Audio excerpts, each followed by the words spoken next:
আসসালামু আলাইকুম। প্রশ্ন থেকে যায় পেজের পক্ষ থেকে আপনাদেরকে জানাই আন্তরিক শুভেচ্ছা ও অভিনন্দন। তো আপনারা সবাই দেখতে পাচ্ছেন এই বছরের শ্রেষ্ঠ বৃষ্টি কালকে হয়েছে। তো আপনাদেরকে দেখাই এই যে এই বছরের শ্রেষ্ঠ বৃষ্টি। অনেকে ধান কেটে অনেকে ধান কেটে কিন্তু আবার ধান লাগিয়েছিল। তো দেখেন কালকের বৃষ্টিতে তল হয়ে গেছে ধান একদম। তো এখানে একজন কৃষক ভাইকে দেখতে আছে, তার কাছে আমরা জানবো যে তার কি কি ক্ষতি হয়েছে। তো চলুন আমরা তার কাছে চলে যাই। তো ভাই আপনার কি কি ক্ষতি হয়েছে এই বৃষ্টির কারণে? গতকাল হঠাৎ বৃষ্টি নামলো।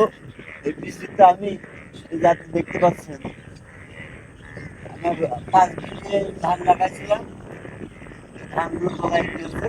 আর এই যে কলই কলই কিন্তু দেখেছেন সবকিছু বৃষ্টির কারণে ঝরে গিয়েছে।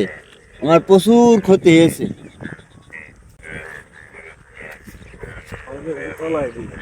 এই দেখেন 5 বিঘের ভিতরে মাত্র 15% জমি জি আছে উপরে রয়েছে, আর সব আমার কিন্তু হচ্ছে পানির নিচে চলে গিয়েছে। এখন আমি খুব টেনশনের ভিতরে আছি যে ছেলে সন্তানদের নিয়ে কি করে খাবো। আর এই যে সামনে হাল খাতা মানুষের কিভাবে তাদের আছে দোকানদার খুলতো, এত টাকা আমার লস।